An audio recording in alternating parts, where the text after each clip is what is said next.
السلام عليكم ورحمة الله وبركاته.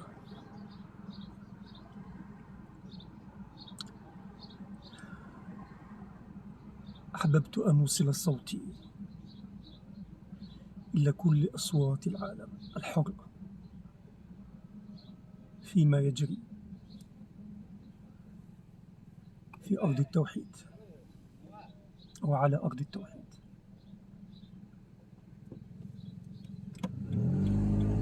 لازم الصوت هذا يوصل، والحمد لله وصل. الحمد لله. باسكو أنا نشوف صدى كاع سكي سباس لي فوايو موند اونتي، وهذا من فضل الله. تعليق يعني ما ندخلش في لي ديتاي باسكو على بالكم وكل دل بدلوه كما نقولوا، ولكن شي امور هكذا واحد مليح جو يفير ان تي بريفينغ هكذا لعل وعسى قلوب تستيقظ من غفلتها ان شاء الله. Pour commencer, j'aimerais revenir l'intervention تاع هذاك المودي الملعون هذاك شو اسمه ديكوين، المتحدث الرسمي لهذا الكيان اللقيط قتلة الأنبياء.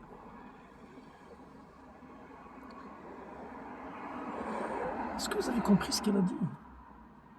Parce que la majorité gars ils sont passés sur مرور الكرام هذا. قال لكم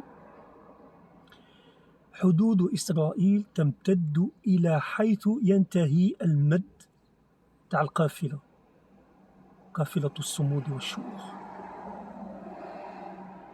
قائمة أو بلوتو قافلة الضمير الحي، قافلة هذه الأمة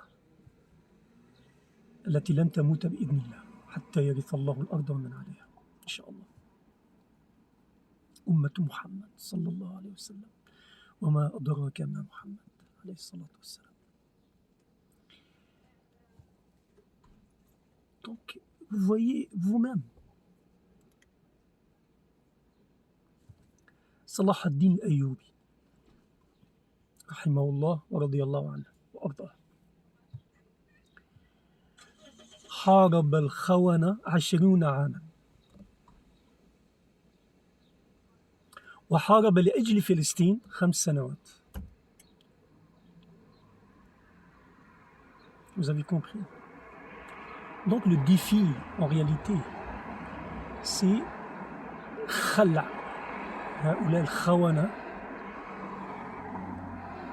من ديارنا، وهذا ça prend beaucoup d'efforts, beaucoup de sacrifices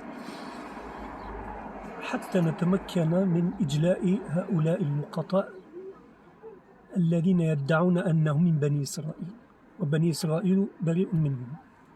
On n'avait qu'à faire l'historique تاع الأنساب et vous allez voir preuve à l'appui. هذه الشرذمة جمعوا كل ما هو فاسد في الإنسان، خلاصة فساد الإنسان كاع راهي في هذه الشرذمة qu'ils ont implantée في الموين-أوريون، في الأرض المقدسة en particulier. وكان الله في عون إخوتنا المستضعفين في غزة، وهم شرفوا هذه الأمة، هم شرفوها بشهادة رسول الله عليه الصلاة والسلام المرابطين. دونك الرسالة هذه خاصة لأهلنا في مصر. هذه فرصتكم، فرصة العمر، حتى ينجلي هذا الغم والهم على هذه الأمة. لقد ركب الصهاينة هذا العملاق مصر فأصبح نملة لا تضر ولا تنفع، وإن كان النمل ينفع. هؤلاء يضرون ولا ينفعون. دونك انقلبت الموازين.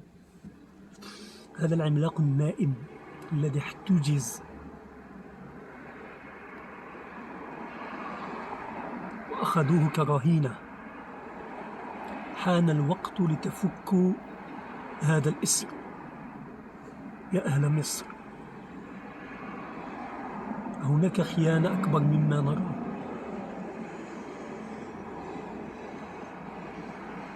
والله هذه فرصتكم، فلا تتركوها تذهب سدى وتنفلت بين أيديكم، فتلبثوا أذلة حتى يرث الله الأرض ومن عليها.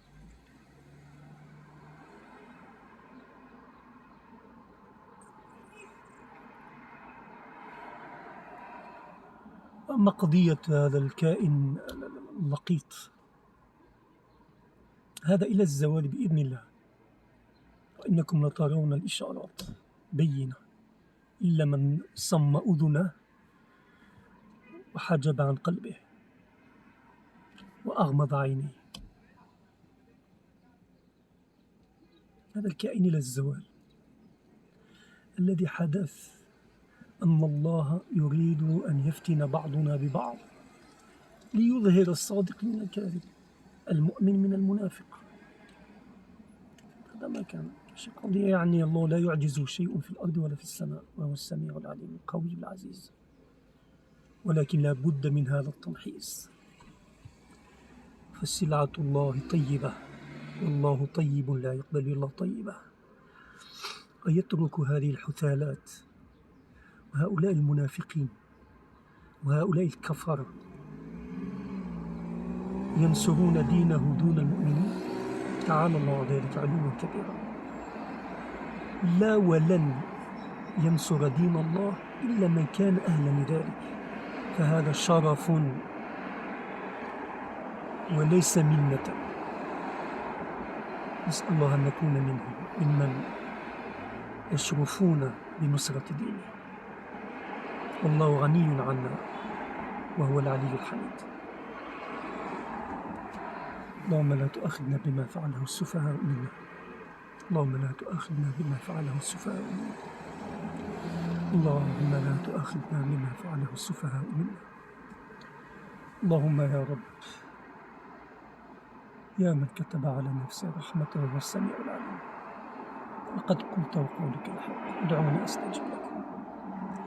اللهم استعملنا ولا تستبدلنا، فقد كثرت الفتن ولا ملجأ ولا منجا منك إلا إليك، فاحفظنا بحفظك، ارزقنا الثبات يا رب العالمين، وثبت كل هؤلاء المستضعفين في غزة وفي كل مكان يذكر فيها اسمك، وثبت إخوتنا هؤلاء الذين جاءوا من أقصى الأرض نصرة لإخوتنا في غزة، من أهلي في الجزائر ويحق لي أن أفتخر، ومن أهلي في تونس وليبيا، هؤلاء الأحرار. أسأل الله أن يجعل هذه الهمة في ميزان حسناتهم، وأن يبارك في سعيهم ويجعله في ميزان حسناتهم، ويفك إسرهم وينجيهم من النار يوم لا ينفع مال ولا بنون إلا من أتى الله بقلب سليم. وهدى الله أهلنا في مصر، هداهم إلى ما يحب ويرضى. هذا الخذلان لن يغفره التاريخ، لن يغفره التاريخ. السلام عليكم ورحمة الله وبركاته.